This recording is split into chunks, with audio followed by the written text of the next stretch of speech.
नमस्कार साथियों, स्वागत है आप सभी का ज्ञान भूमि के यूट्यूब चैनल पर। इसके पूर्व में हम सभी नीति शतकम का सामान्य अध्ययन कर चुके हैं और आज विशिष्ट अध्ययन के 10 श्लोकों में से 5 श्लोकों को देखेंगे। इसके पहले मेघदूत के जो 10 श्लोक है उसकी व्याख्या को हम लोगों ने देखा, फिर बुद्ध चरितम की व्याख्या को देखा। तो ये दो ग्रंथ विशिष्ट अध्ययन के अंतर्गत पढ़ चुके हम लोग, और पढ़े ही नहीं, इनके प्रश्नों का अभ्यास भी हम लोगों ने बहुत अच्छी तरह किया। मेघदूतम के प्रश्नों को आप लोगों ने देखा होगा, कितने अच्छे अच्छे प्रश्न थे। विद्यार्थियों ने सराहना की, मैं अपने स्वयं से नहीं बता रहा हूँ। और बुद्ध चरितम के 5 श्लोकों से जो प्रश्न बन सकते हैं, कठिन से कठिन स्तर तक और आसान स्तर तक, दोनों स्तर के प्रश्नों को हम लोगों ने देखा था। लगभग 40 प्रश्न देखा था हम लोगों ने, जिसमें आप सभी ने काफ़ी अच्छा प्रश्न किया, उत्तर उसका सही दिया सभी लोगों ने। जो अध्ययन कर रहे हैं वो सही देंगे। और आज उसी क्रम में नीति शतकम का जो 10 श्लोक है उसमें से भाग 1, भाग 2 कल पढ़ेंगे, भाग 1 आज पढ़ रहे हैं, अर्थात 5 श्लोक। देखिए, ये सब बहुत आसान विषय हैं जो हम लोग अभी वर्तमान में पढ़ रहे हैं, ये आसान है।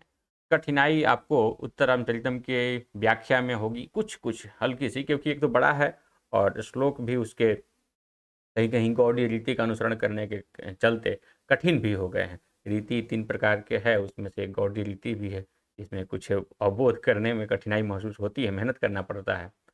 उस समय थोड़ा-सा हम लोगों को सक्रिय रहना होगा। सक्रिय रहने की ज़रूरत नहीं है, उस समय तक जाते-जाते आप स्वयं सक्रिय हो जाएँगे। अभी पढ़े हुए हम लोग कितना दिन हुआ, 2 से 3 दिन, 4 दिन में हम लोग इतना पढ़े, और अंदर से अब एक भावनाएँ आ रही है कि नहीं, हम लोग तैयार हो रहे हैं। तैयारी के लिए निकल चुके हैं मार्ग पर, और उस मार्ग में जो-जो चुनौतियाँ आएँगी, उस चुनौतियों का सामना करेंगे। और सबसे बड़ा शत्रु जो हमारे हृदय में है, हमारे शरीर में है, आलस्य, उस आलस्य पर भी विजय पाना होगा, क्योंकि दोपहर की नींद भी आएगी। तो नींद में आप सोए हैं, लेकिन बहुत ही कम, जिससे केवल ताजगी बन जाए इतना ही शयन करेंगे। खैर, इन सब बातों को मैं क्या बताऊँ, आप स्वयं बहुत ही भली-भाँति सब जानते हैं और सारी योजना बना रहे होंगे, रणनीति बना रहे होंगे। 1-2 प्रश्न आए थे, उसका निदान मैं पहले ही कर दूँ। सब लोगों का कहना है कि पुस्तक कौन-सा लूँ, तो इसमें जवाब है मेरा कि एक भी पुस्तक नहीं खरीदनी है। एक पुस्तक नहीं खरीदनी है। क्यों नहीं खरीदनी है? क्योंकि प्रत्येक विषय का सामग्री में जैसे ही कोर्स जैसे वीडियो पूर्ण हो रहा है, वैसे मैं दे दे रहा हूँ। तो एक तो पीडीएफ आप लोग यहाँ ही प्राप्त कर लिए। दूसरी बात कि मैं बताया हूँ कि अप्रैल लास्ट तक आप लोगों के लिए एक बहुत ही कारगर पुस्तक, जो काफ़ी आपके लिए सहायक सिद्ध होगी। और जितना आप देख रहे हैं विषय वस्तु पाठ्यक्रम में, सारे का समावेश वहाँ पर रहेगा। जब सभी का समावेश एक पुस्तक में रहेगा, एक जिल्द के अंदर एक मोटी बुक आपको हाथ में थमा दी जाए और उसका वीडियो से पढ़ा भी दिया गया हो, और सारे अध्ययन सामग्री उसमें हो, प्रश्नों का अभ्यास भी हो, संभावित प्रश्न भी हो, मॉक टेस्ट भी हो, मॉडल पेपर भी हो, सब कुछ हो।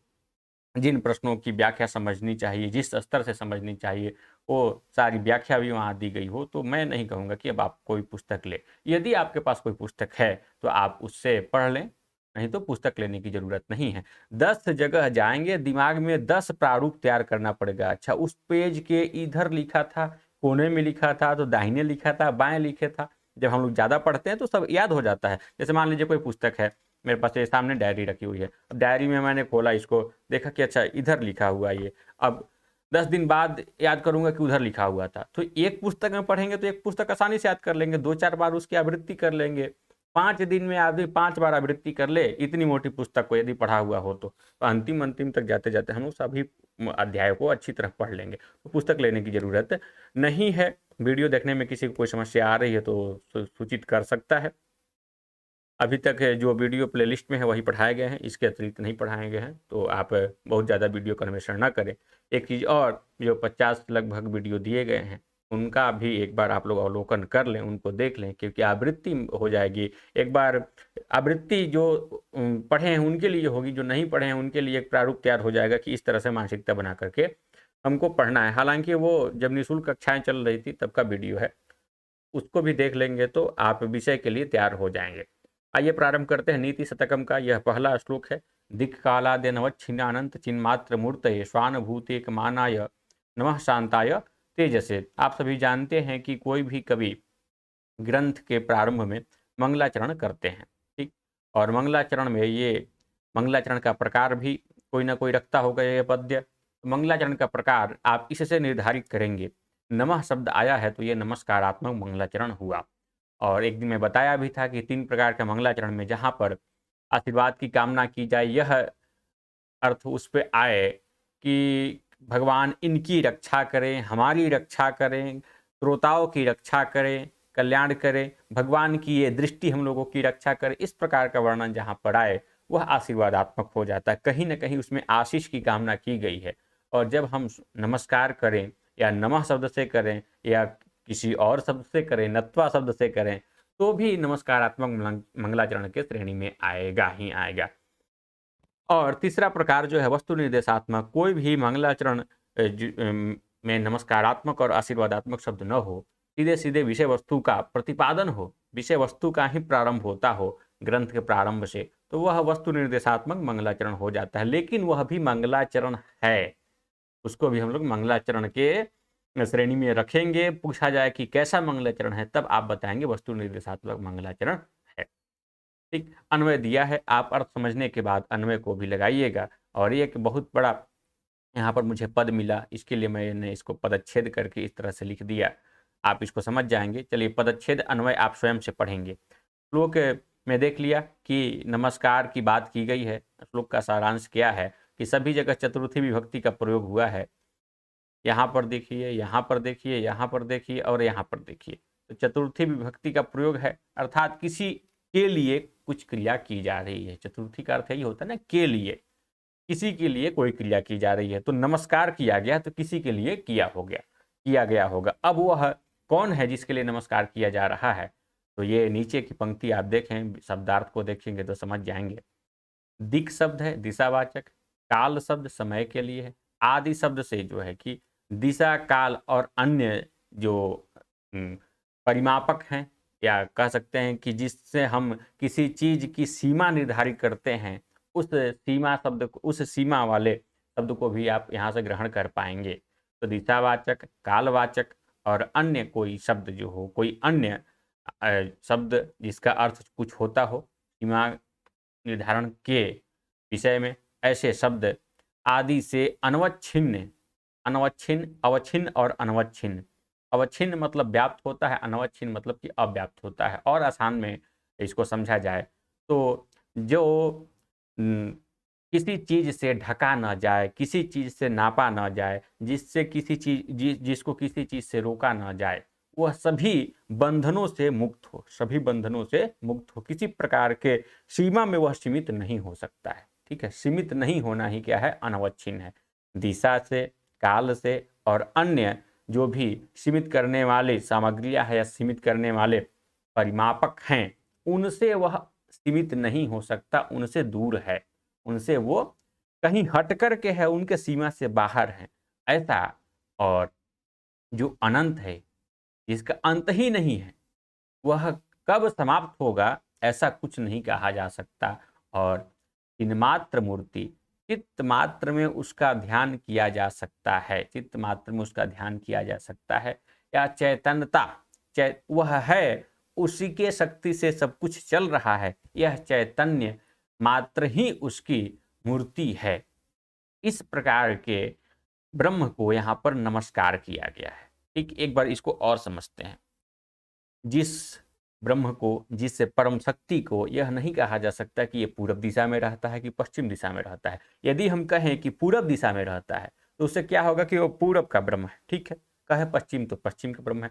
तो हमने उसको बांध दिया कि वह इस दिशा का मालिक है, वह इस दिशा में ही रहने वाला है, इस दिशा का ही नियंत्रक है। ऐसा नहीं है, वो दिशा से नहीं, समय से बांधने के लिए भूतकाल में शासन करता था तो एक राजा की बात हो जाएगी, भविष्य काल में शासन करेगा तो आगामी किसी अवतार की बात हो जाएगी। लेकिन ऐसा भी नहीं, वो हमेशा हर काल में रहा हुआ। तो दिशा से भी आप उसको सीमित नहीं कर सकते कि इस दिशा के अंतर्गत है, समय से भी सीमित नहीं कर सकते हैं।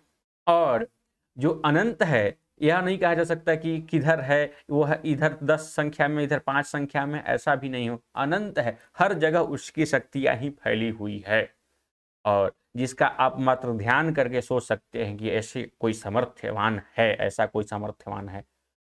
चित्त मात्र में जिसकी मूर्ति बनाई जा सकती है, या चैतन्य मात्र स्वरूप वाला जो है, दो अर्थ मैं देखा 2-3 पुस्तकों में, तो यहाँ पर दोनों बता दे रहा हूँ कि वह चैतन्य वाला है, उसके पास इतनी शक्ति है कि सब कुछ का वह नियंत्रक हो सकता है। और चैतन्य मात्र का दूसरा अर्थ, चिन्ह मात्र का दूसरा अर्थ है कि हृदय मात्र में उसका स्वरूप आप ध्यान कर सकते हैं। नहीं तो स्वरूप भी नहीं है कि लंबा की चौड़ा की 6 फुट की 10 फुट, ऐसा कुछ भी स्वरूप नहीं है। ऐसे परम ब्रह्म परमेश्वर के लिए, ऐसे पर ब्रह्म मूर्ति के लिए, मूर्ति मतलब कि वही स्वरूप के लिए, ऐसे स्वरूप इन विशेषताओं से युक्त पर ब्रह्म परमेश्वर के लिए नमस्कार है। ठीक, एक विशेषता के साथ में हम लोगों ने एक दैव शक्ति को नमस्कार यहाँ पर किए। अगली विशेषता क्या है? स्वानुभूति एकमानाय, स्वानुभूति मात्र प्रमाण वाला। अब यह कहा जाए कि वह कितना बड़ा है, तो आप जितनी कल्पना कर लीजिए वह इतना बड़ा है। यदि आप उसको छोटे रूप में अनुभव कर किए हैं, छोटे रूप में अनुभव कर रहे हैं तो छोटे रूप में है, उसका दीर्घ प्रमाण मान रहे तो दीर्घ है। आप जितना कल्पना कर सकते हैं उस तरह का उसका स्वरूप है, तो समझिए कि कितने अनंत स्वरूप वाला भी है वह। तो अपने अनुभूति ही एकमात्र उसका प्रमाण है। यह कहा जा सकता है कि इतना बड़ा है, ऐसा है। जैसे हम लोग भगवान के अनेकों रूप में कल्पना करते हैं, तो क्या है, हम लोगों की अनुभूति है। किसी साधक ने अनेकों वर्ष तक तपस्या की और एक दिव्य शक्ति उन्होंने देखा और वर्णन प्रारंभ किया कि ऐसी ऐसी विशेषताएं हैं उनकी, ऐसा स्वरूप है, तो वो उनका अनुभव है। ठीक है, लेकिन यह फिक्स नहीं है कि वह ऐसा ही है। तो अपने अनुभूति ही प्रमाण है उसके आकार इत्यादि के लिए।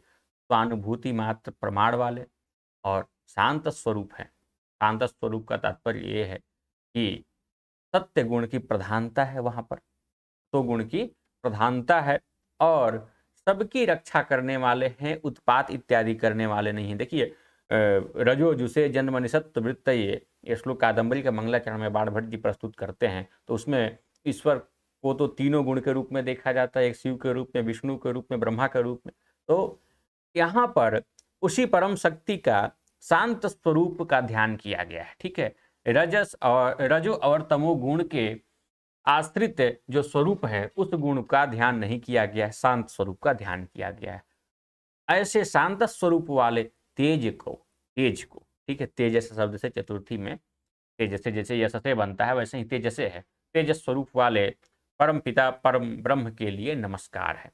देखिए मैंने कैसे यहाँ पर के लिए लगा दिया या वाले लगा दिया, ये आप समझ सके। दिशा काल आदि से आच्छन्न न होने वाले, अंत रहित और चैतन्य मात्र स्वरूप वाले, चेतनता ही जिनका स्वरूप है, और जो अपने अनुभूति मात्र वाले, अनुभूति मात्र ही जिनका प्रमाण है, ऐसे के लिए, और जो शांत स्वरूप है ऐसे के लिए, और जो तेजस स्वरूप है ऐसे के लिए नमस्कार है।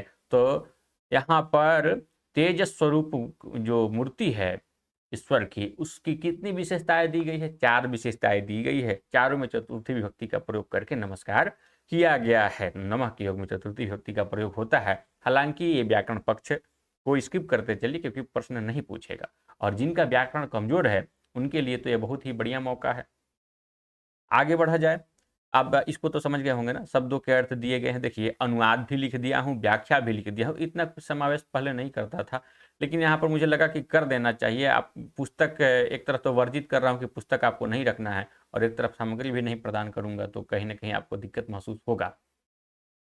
प्रथम पद्य में नमस्कार किया गया। कवि कौन है? भर्तृहरि। इस सब बातों की चर्चा हो चुकी है। 111 पद्य है। अधिकांश प्रतियों में 109 मिलते हैं, लेकिन अधिक वाला जो है 111 मिला है, तो हम 111 की संख्या बता रहे हैं यहाँ पर। अगला पद्य है, याम चिंतयामि सततम मयि सा विरक्ता, साप्यन्यमिच्छति जनम स जनोन्यशक्तः, अस्मत्कृते च परितुष्यति काचिदन्या, धिक्तां च तं च मदनं च इमां च मां च। अब ये प्रसंग इस प्रकार का है कि भर्तृहरि एक प्रेमिका से, एक नारी से प्रेम कर रहे हैं। ठीक है, उनकी प्रेमिका है, और प्रेमिका कहें, प्रियतमा कहें, खटपट है। ठीक, उन्हें ऐसा महसूस हो रहा है कि मैं जिसको चाह रहा हूँ ये किसी और को चाह रही है, और ये जिसको चाह रही है वो किसी और को चाह रहा है। मतलब कि कामदेव का प्रभाव तो सबके ऊपर है, लेकिन आचरण किसी का शुद्ध नहीं रह गया है, तो वो अंतिम में सबको धिक्कारते हैं। और वही वर्णन है यहाँ पर। अन्वय है, अर्थ समझने के बाद आप अन्वय लगाएंगे तो अन्वय काफ़ी अच्छे से लगेगा। मैं बताया हूँ पिछले वीडियो में भी अन्वय का क्या तात्पर्य होता है कि आप अर्थ समझ लीजिए। हिंदी में जब प्रश्न नहीं बनेंगे, अन्वय से अर्थ लगाए रहेंगे, एक बार अर्थ समझ लेंगे तो अन्वय संस्कृत हिंदी का ही संस्कृत मात्र अनुवाद है, बस इतना जमा समझिए। और श्लोक का मूल स्वरूप यही है। हम लोग अपने भाषा में समझने के लिए इसको हिंदी में अनुवाद करते हैं। यदि हम लोग हिंदी भाषी नहीं होते तो जिस भाषा के होते उस भाषा के समझते, और संयोग से बचपन से ही या हम लोगों का माहौल ऐसा होता कि संस्कृत ही पढ़ते, संस्कृत ही हमारी व्यवहारिक भाषा होती, तो हिंदी की भी जरूरत नहीं पड़ती। बहुत सारे विद्यार्थी इसमें अनेकों ऐसे जुड़े हुए हैं जो बीए किए हैं उस तरह के विद्यालय, उस तरह के महाविद्यालय से जहाँ पर बहुत अच्छी पढ़ाई नहीं होती थी, संसाधन की कमी है, तो ये सभी विद्यार्थी जुड़े हैं। तो मैं एक बड़े बड़े यूनिवर्सिटी से जो लड़के जुड़े हैं उनके लिए भी, और एक कहें कि देहात साइड के विश्वविद्यालय से या महाविद्यालय से आए हैं उनके लिए भी, सबके दृष्टिकोण को समझता हूँ और उन्हीं के हिसाब से पढ़ाता हूँ।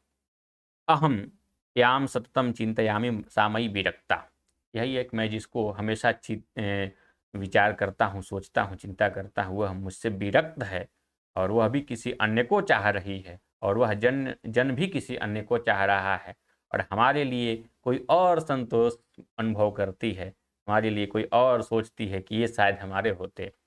इसलिए ताम उस स्त्री को, उस पुरुष को, मदन को, इसको, उसको, सबको, इसको और मेरे को, सबको धिक्कार करते हैं अंतिम में धिक। ठीक है, और धिक के योग में द्वितीय विभक्ति का प्रयोग सब जगह दिखाई दे रहा है। चलिए शब्दार्थ देखते हैं।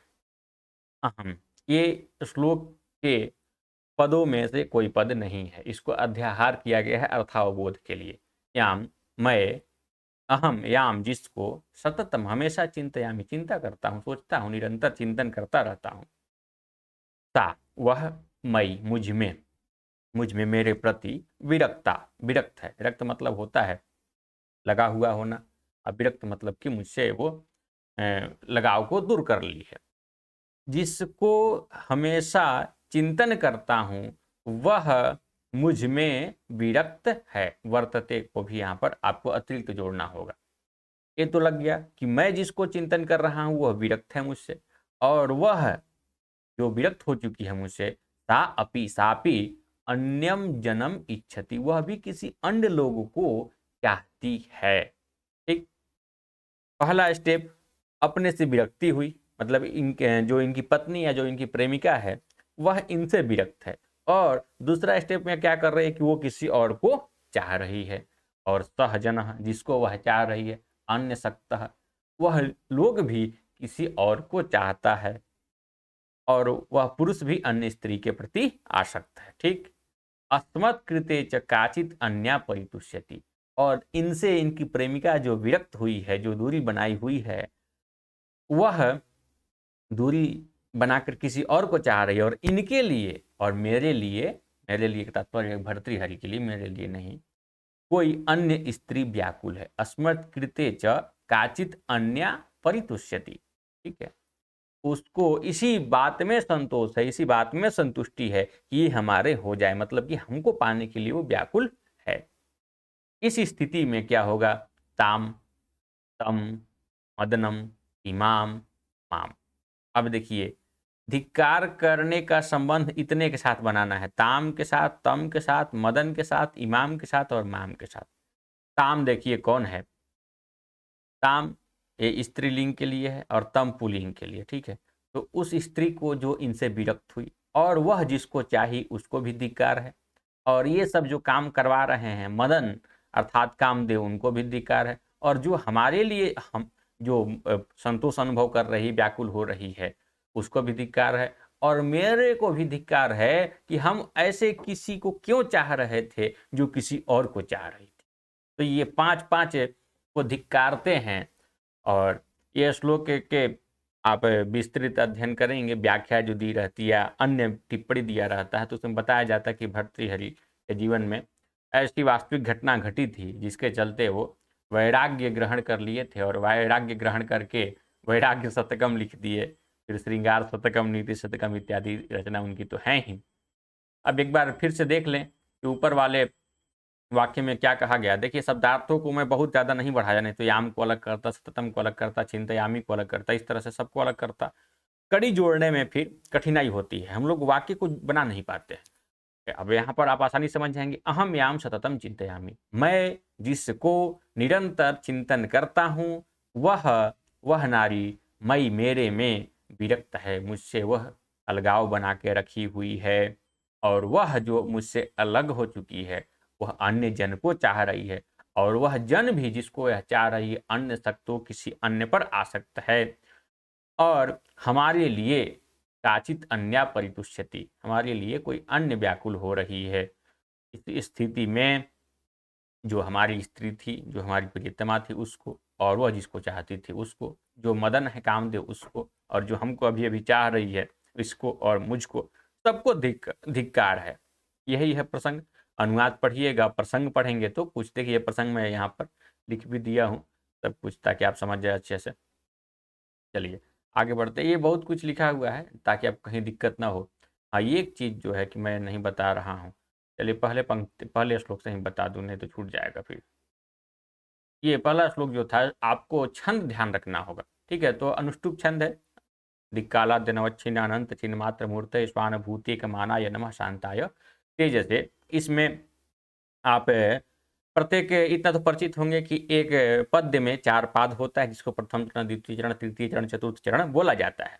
श्लोके षष्ठम गुरु गेयम सर्वत्र लघु पंचमम, ये सभी जगह की बात है कि छठा जो है कि गुरु, और लघु जो है पांचवा लघु होता है, और दूसरा और चौथे चरण में पाद में ह्रस्व होता है सप्तम, ह्रस्व होता है।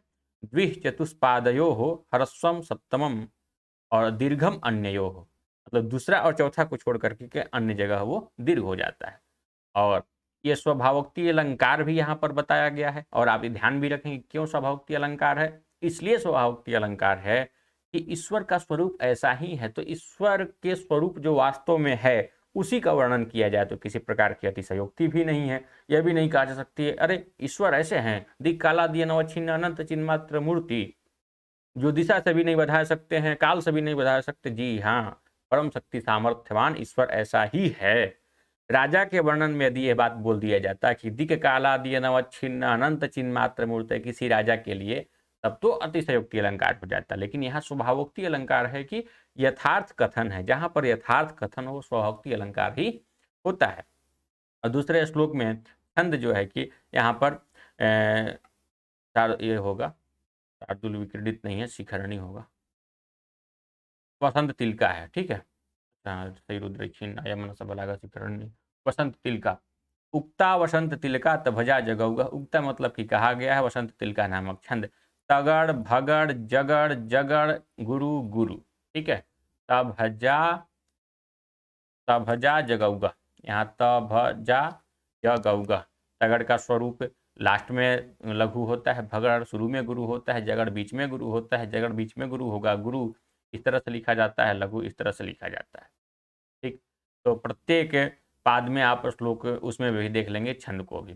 मूर्ख पद्धति में देखिए, बोद्धारो मत्सरग्रस्ता प्रभवस्मय दूषिता अबोधोपहताश्चान्य जीर्णम अंगे सुभाषितम। 2 पद्य हम लोग पढ़ लिए। एक पद्य में तो मंगलाचरण ही प्रस्तुत किया गया था, और दूसरे पद्य में अपनी जीवन की गाथा भर्तृहरि ने प्रस्तुत की।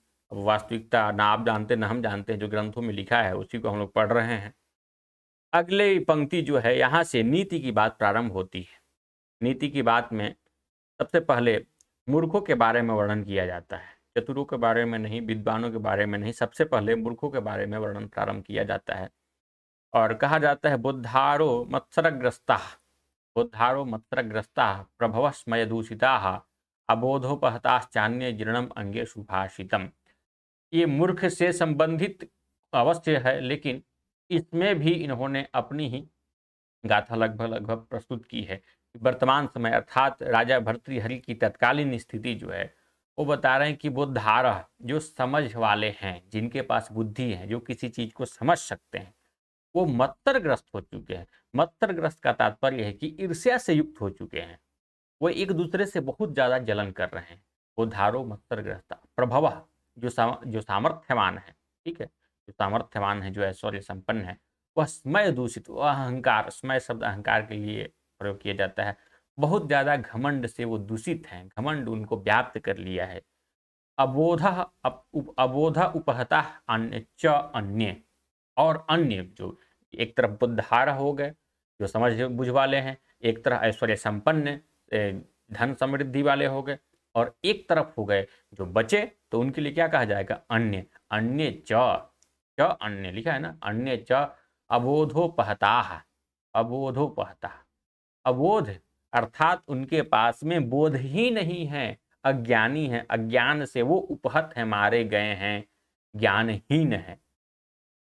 तो यह स्थिति है। एक ये ईर्ष्या ही कर रहा है, एक घमंड ही कर रहा है, और बाकी के बाकी सब बुद्धिहीन ही है। तो अच्छी बात किसी के सामने प्रस्तुत की जाए, इस कारण से ऐसी स्थिति में तो सुभाषितम, जो सुंदर सुंदर भाषित है, जो सुंदर सुंदर उक्ति है, वह अंग में ही, अर्थात जिसके पास में सुंदर उक्ति है उसके शरीर में ही जीर्णम, जीर्णता अर्थात जरावस्था को, वृद्धावस्था को प्राप्त कर जाएगी और धीरे धीरे समाप्त हो जाएगी।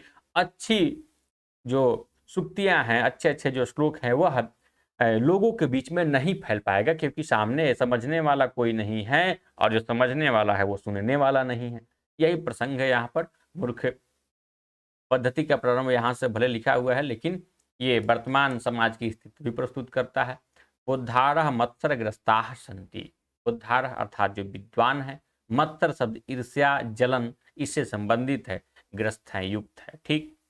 प्रभव, प्रभु शब्द से प्रभव है, बहुवचन का है। स्मय दूषिता, ये सभी बहुवचन का ही था। जो प्रभु है, जो सामर्थ्यवान है, जो ऐश्वर्य संपन्न है, वह स्मय अहंकार से दूषित है।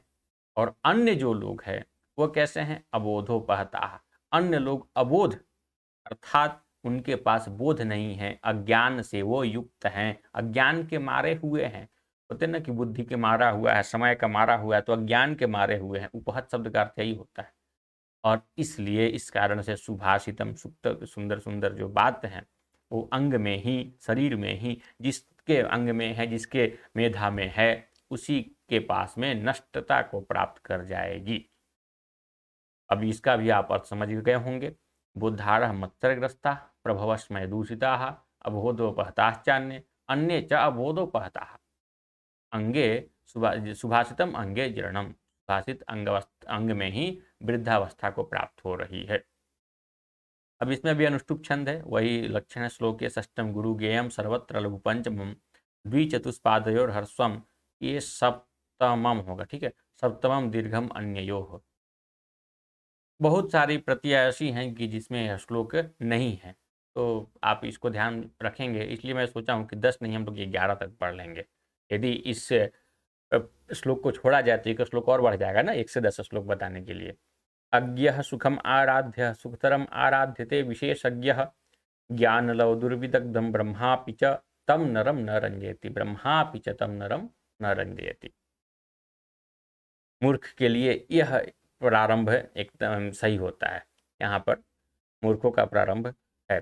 अज्ञ सुखम आराध्य, सुखम अज्ञ आराध्य, आराध्य यहाँ पर आराध्य शब्द जो देख रहे हैं, किया जा सकता है करणीय, इस स्थिति में यह शब्द देखेंगे आराध्य।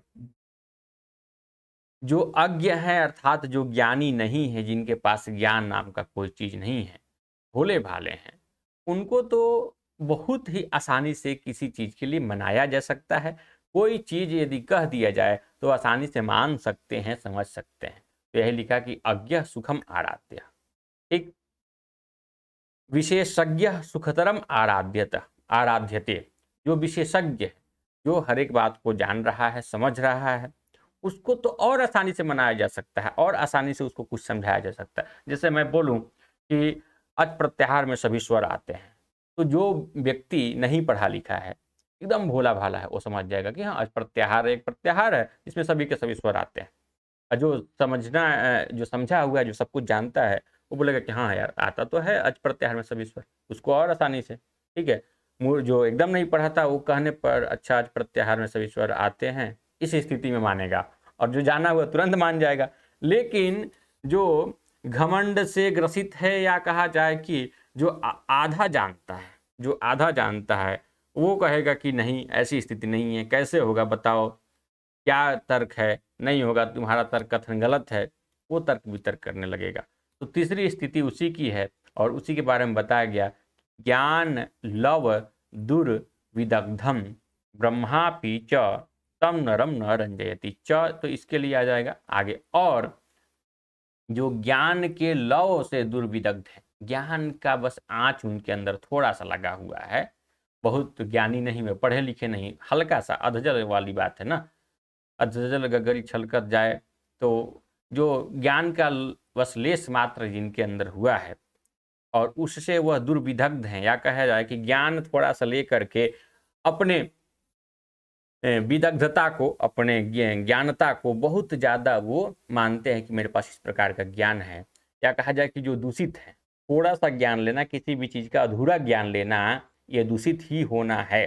तो ज्ञान का जो थोड़ा सा लेश मात्र प्राप्त करके वह दूषित हो चुके हैं, वह उनको ब्रह्मा जी भी तम नरम तम कम नरम तम नरम ज्ञान लव दुर्विदग्धम, जो ज्ञान के लेश मात्र से दुर्विदग्ध है, ठीक है, थोड़ा सा ही विदग्धता प्राप्त किया है, और थोड़ी सी विदग्धता प्राप्त करना अच्छी बात नहीं है, इसलिए लिखा दुर्विदग्ध, सुविदग्ध नहीं लिखा, दुर्विदग्ध लिखा।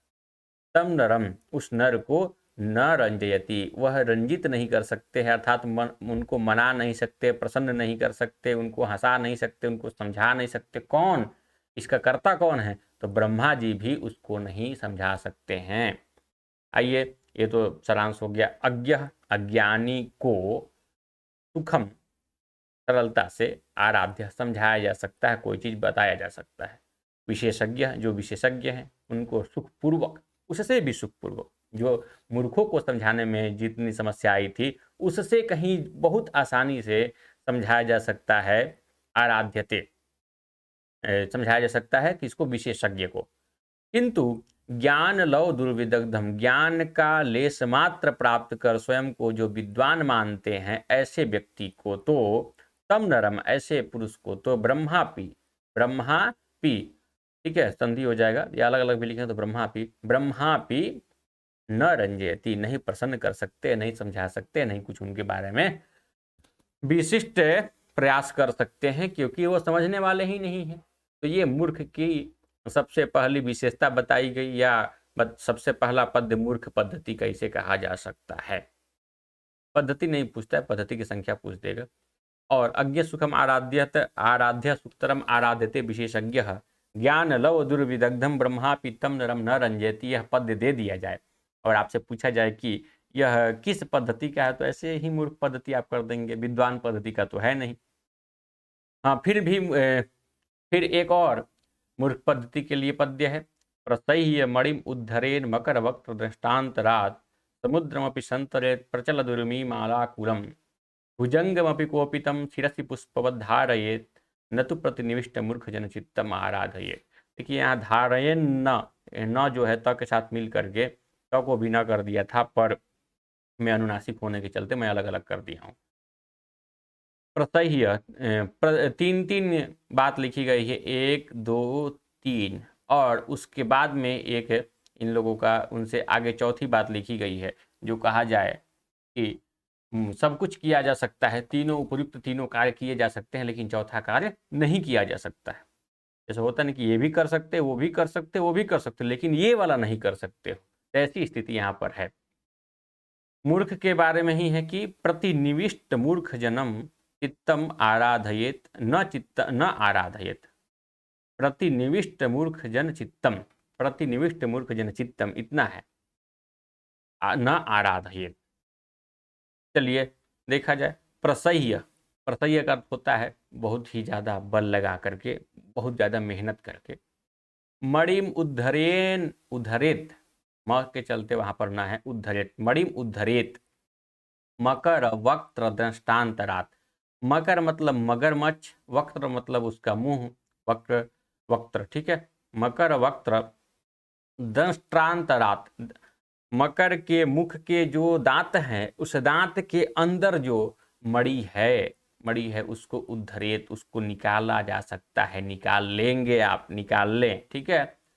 कैसे? बलपूर्वक, बल यदि लगा देते हैं खूब अंदर, जैसे मगरमच्छ तो समुद्र में रहते हैं या बड़े बड़े नदियों में, वहां उसके सामने आप जाएंगे तो आपको निगल जाएंगे। लेकिन बहुत ज्यादा यदि ताकतवर हैं, पूरा ताकत लगा दे तो उसके बीच दांत, उसका मुंह पूरा फाड़ करके उसके दांत के अंदर कोई मणि छिपी है, उस मणि को भी आप निकाल सकते हैं। संभव है, 99% असंभव है तो 1% संभव है, किया जा सकता है, क्योंकि वो भी एक प्राणी है ना, उसके पास कितना बचेगा, जीव है, उससे भी बहुत मजबूत जीव आप बन जाइए और उसके दांत से निकाल सकते हैं। खैर ये असंभव है, असंभव कार्य भी किया जा सकता है, इसमें ये बताया जा रहा है।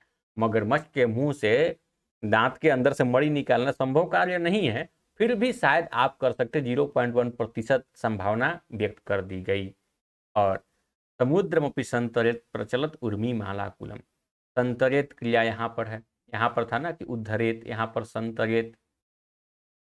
समुद्र को भी आप पार कर सकते हैं, और सामान्य समुद्र को नहीं, जिसमें प्रचलत अर्थात बहुत ही ज्यादा मात्रा में चल रही है लहरों का चल रही है लहरें, अर्थात लहरों का समूह जो है, उर्मी माला, उर्मी मतलब लहर, माला मतलब पंक्ति, और कुल मतलब समूह, लहरों की पंक्तियों का समूह जिसमें प्रचलित है, वर्तमान में बहुत तेज चल रहा है, ऐसे समुद्र को भी आप पार कर सकते हैं।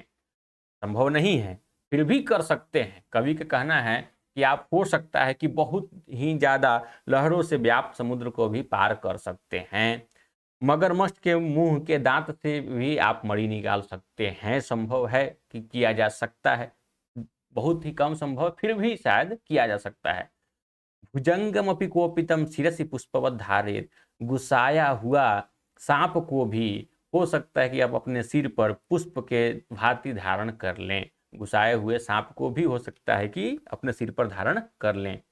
ये तीनों काम तो कर सकते हैं प्रभु, लेकिन एक ठे काम नहीं कर सकते हैं, कौन सा? न तू, न बाद में जोड़ेंगे क्रिया के साथ में, तू का अर्थ है लेकिन, प्रतिनिविष्ट मूर्ख जन, प्रतिनिविष्ट का तात्पर्य है कि मूर्ख ये मान चुका हो कि यही वाला सही है, इसके अतिरिक्त कुछ भी सही नहीं है, भले ही वो गलत को सही माना हो। इसको कहा जाता है दुराग्रह से ग्रसित, दुराग्रह से ग्रसित, कि अब उसको बुद्धि को चेंज किया नहीं जा सकता, सब कर्म काम, लेकिन खुटवा ही है गाढ़ा, वही वाला हाल है ना।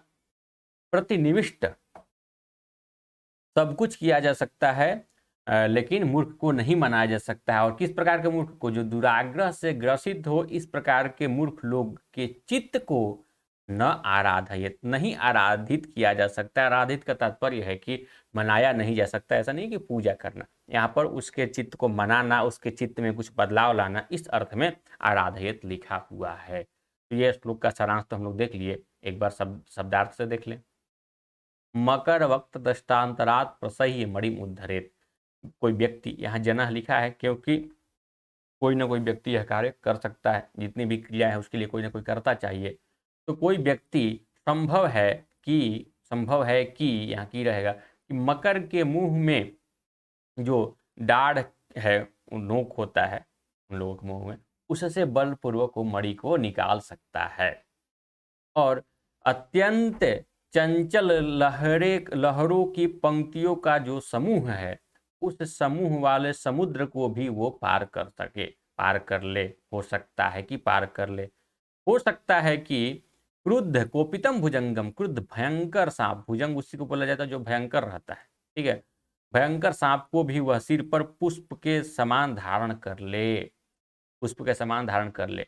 लेकिन प्रतिनिविष्ट मूर्ख जन चित्तम, जो दुराग्रह से ग्रसित है, जो हठी है, जो मान ही नहीं सकता, इस प्रकार के मूर्ख लोग का चित्त को न आराधयेत, प्रसन्न नहीं कर सकता है। तो यह आप लोगों ने देखा, हम लोग 5 श्लोक देख लिए, बहुत जल्दी देख लिए क्या? प्रसह्य मणिमुद्धरेत वक्र दृष्टांतरात, अगला है ये ज्ञान लौदु विदग्धम याम चिंतयाम सततम, और एक था ये वाला ना, हाँ 5 श्लोक देख लिए। बुद्धारो मत्स्रग्रस्ता प्रभवस्मय दूषिता।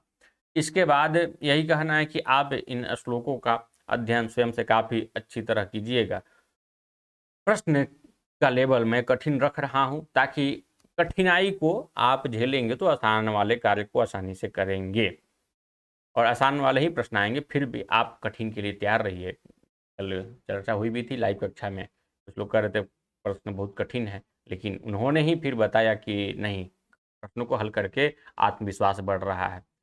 जब डीप पढ़ेंगे, एक एक शब्दों का अर्थ देखेंगे, शब्दों का अर्थ आपको समझ में अवश्य आना चाहिए, तभी आप विशेषण विशेष निर्धारित कर पाएंगे। किस क्रिया से किस कर्ता का संबंध है, ये सब कुछ आप तभी डिसाइड कर पाएंगे। तो एक बार में नहीं समझ में आए तो 2 बार में उसको पढ़िए। कोई ज़रूरी नहीं है कि आप वीडियो को चैनल पे ही देखिए, कहीं जा रहे हैं वाईफाई की सुविधा मिल रही, सारा वीडियो एक साथ डाउनलोड कर लीजिए। डाउनलोड करके 2 घंटा 3 घंटा आसन लगाइए, बढ़िया से एक एकांत रूम में चले जाइए जहाँ पर कोई आए ना। 2 घंटा 3 घंटा देख करके पूरा विषय को समझ लीजिए। फिर पीडीएफ से पढ़ना हो तो पीडीएफ से पढ़ लीजिए, कॉपी पे कुछ लिखना हो तो लिख लीजिए। ठीक, अभी विषयों को समझते चलिए। एक साथ सब कुछ नहीं हो सकता है, लेकिन एक दिन ऐसा आएगा कि सब कुछ हो सकता है। अभी से आप मन मस्तिष्क में तो विषय को निर्धारित कर सकते हैं, मन मस्तिष्क ही लेकर जाना है ना परीक्षा में, कोई भी नोटबुक लेकर तो जाना नहीं है।